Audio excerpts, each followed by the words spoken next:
right, it's the world's biggest night show, Big Reid. Got a special guest in the studio, a fellow pedestrian. Do the honors, bro. Introduce yourself to the people. Hello, it's Seiji Oda, a.k.a. the Gentle Gay General. We here on 99.7. Yee! Hey, man, I love everything about your movement, bro. And I know I was saying that to you off the camera, but I just think when you can mix in the Bay Area, our culture, and something that's positive and peaceful, I think that's absolutely incredible. So I want to give you your flowers. I don't have any actual physical flowers in here right now, but I think that's awesome.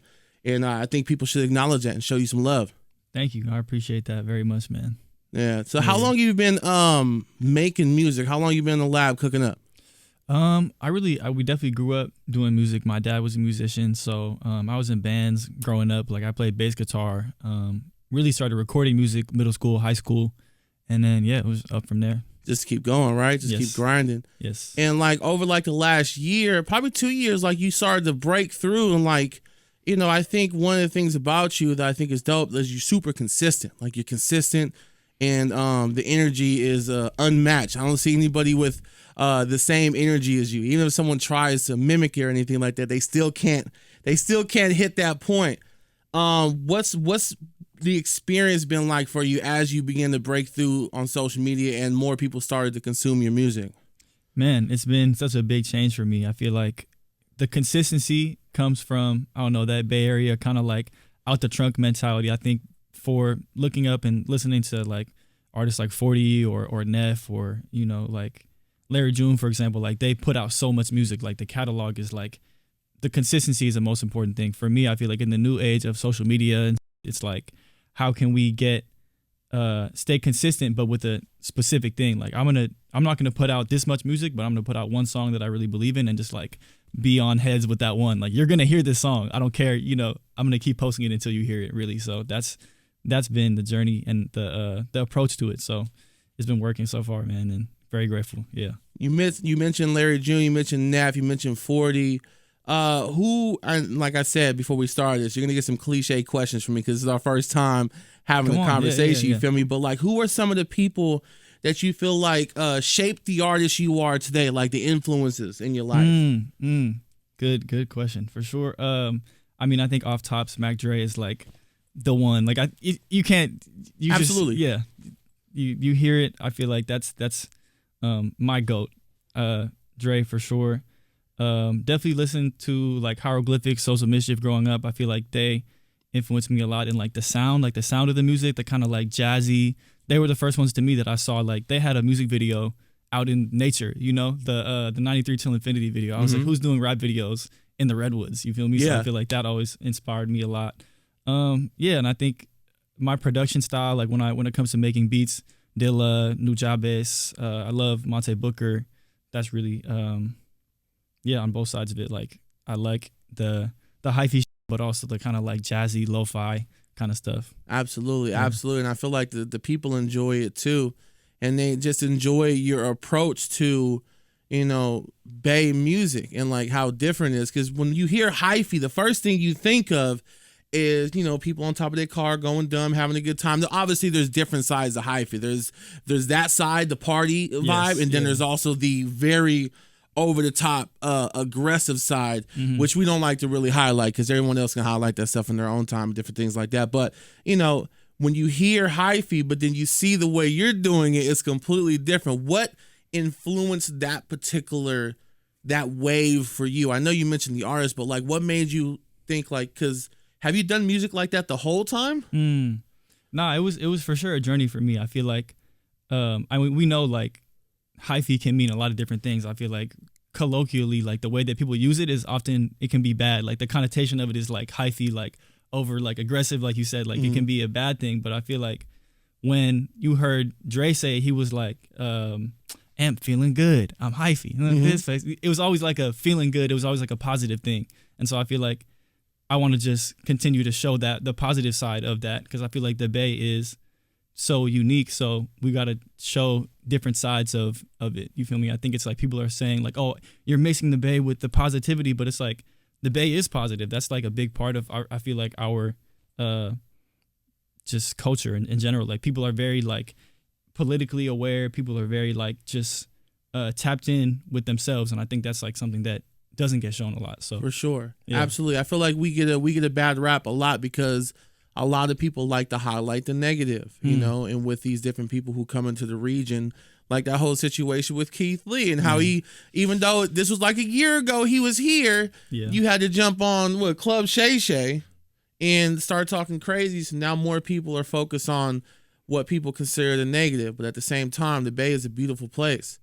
And, you know, you're showcasing that. You're showcasing that kind of energy. So that's why when we kicked off the interview, I had to acknowledge that. And I hope more people are acknowledging you for that, you know, in your day to day.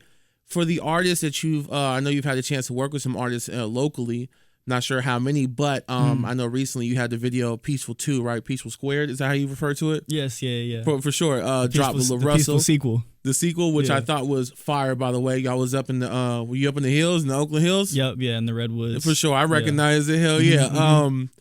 How has the Bay Area artist community embraced you over this last year or two? Man, it's been really amazing. I feel like I was in LA for a minute when I was trying to do music out there. So I think a lot of people do that same thing. It's like, oh, you want to make it, you got to move out, you got to go somewhere else. And I think that I was being so embraced by people back home that I was like, I need to come back. Like this is where the love is. I feel like for me, it's like I wanted to work with all the artists out here, and it was like that was where the shift was. Like I'm not trying to work with all these bigger artists. It's just people that I feel like in the Bay is, at least with my generation of artists, like there's a lot of like new kind of different music going on. I feel like, you know, listen to like Michael Sneed, Hokage Simon. Let me think of some more. Ajay Kasim, Claydo. Like, I mean, obviously LaRussell. I feel like there's just so many clean like artists that I wanted to be a part of that same movement out here. So, yeah. That's Absolutely. What I like hell yeah. And it sounds dope, and it looks up. The visuals are there, everything's there. Now, what made you jump out into the forest basically and start recording these videos? Like, what got you there? I know you mentioned Souls of Mischief, but what got you to that point where you're like, yo, I'm about to do the video like this? I saw you hang off of a tree the other day. Like, I think it's dope. Like, I think it's dope. It's different, bro, because ain't nobody else doing that. You feel me? Yeah. You're carving your own lane. So I just want to talk about it. Yeah, man.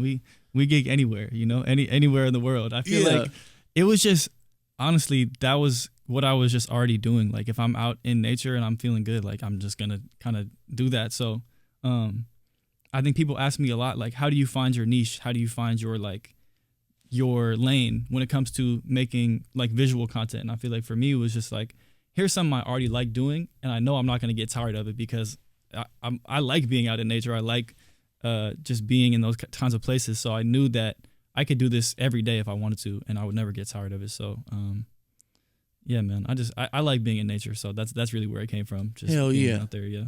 For sure. So we can expect, like, you know, on a regular day, you like to be out on a hike, you know, walking around, like just embracing nature. I'm here for it. Yeah. And then, like, I feel like it's a part of a pedestrian's blood to where, like, you hear some music, and no matter what song you hear, it could be classical music, it could be some techno, whatever it is. You feel me? We gonna your collar gonna get popped, and you finna go a little dumb. Yeah. You feel me? I mean, it could be any music. It could even just be like no music. It could be like there's a bird singing in the background. I'm like,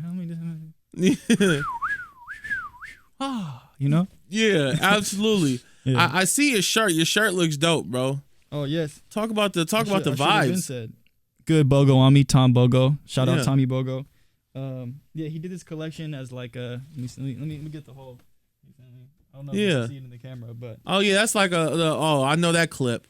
Yeah, that clip on the back. Yeah. Yeah, and this is Bodmon. Shout out or Bodmont. I don't even know if I'm pronouncing it right, but shout out Franny. Gotta always. I feel like anytime I wear clothes, I try to keep the homies stuff with me because. You know, keep them with me in a type of way, but also like if I'm gonna rep something, absolutely, might as well just have the homies. So I seen you got your own merch online too.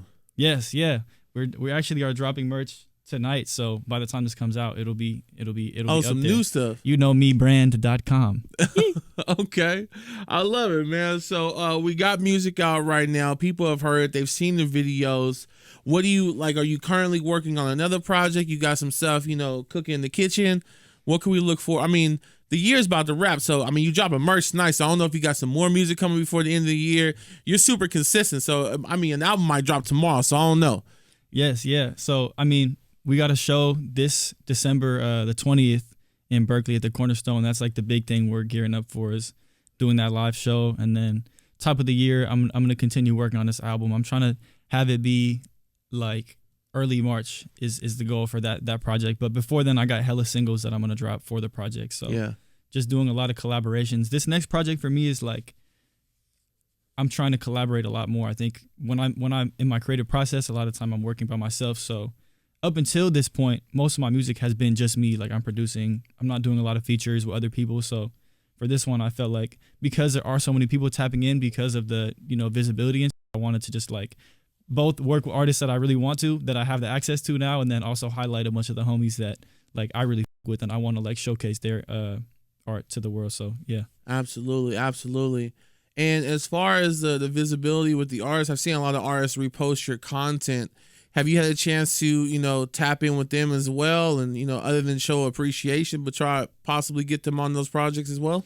Yeah, I mean, I feel like one of the craziest ones, like a week ago or something, I think Keek the Sneak followed me, and we haven't even tapped in for real yet, but just like stuff like that, knowing that someone that I listened to growing up and like just even knows who I am is like, damn, this is crazy. Like they have seen my music and listened to it and appreciate it, and that just makes me like, I don't even need to get the feature. I don't even need to like tap in any other way, just to know that it's reaching those people and it's being accepted by them. Is like, damn, bro, like I'm doing something right. Bro, so, we need that. Yeah. With Keek the Sneak, yo, Keek, yo, yes, yo, tap, yo, bro. I'm sure if you reached out to him, he'd bless you for sure. Keek is a founding father of the movement. Yes, yeah. He originator. Yeah. I mean, he kicked it off, Coined man. the word, yeah. Him and Dre, of course. Yeah. Hell yeah, bro. I mean, I look forward to hearing that, because I know it's gonna come. You feel me?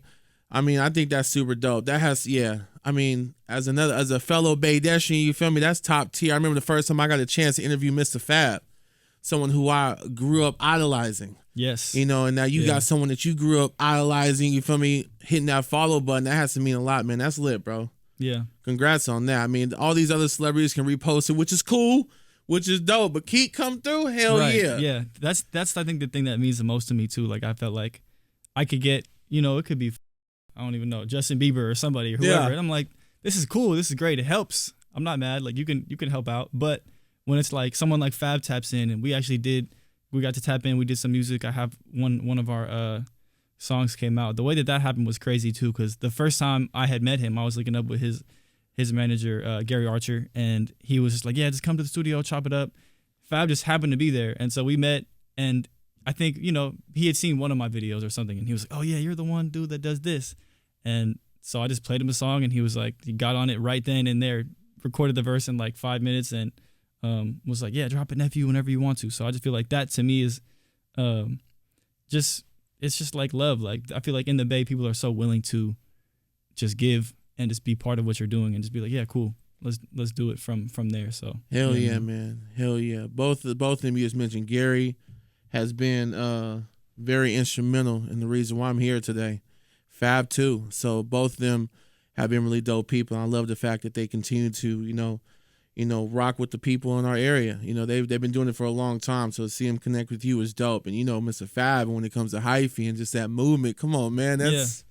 Come on, bro. Yeah, that's so they've dope. done so much, and they like continue to just like embrace all the new too. I feel like the old head like mentality that I feel like exists in a lot of realms of stuff is like it's just not. Yeah. It doesn't exist here. They want to like show love to the young life and like bring it to like highlight it more if they can. So I feel like it's been very cool. Absolutely, bro. Well, look, man, I appreciate your time, but before you wrap up, a message to the people that are, still grinding in this music, because you've been working on it for a while. Like this didn't happen for you overnight. Like you put time in, a lot of consistency, a lot of posts, a lot of, staying on top of it. For the people that are grinding, that are trying to reach that next level, what kind of words you got for them?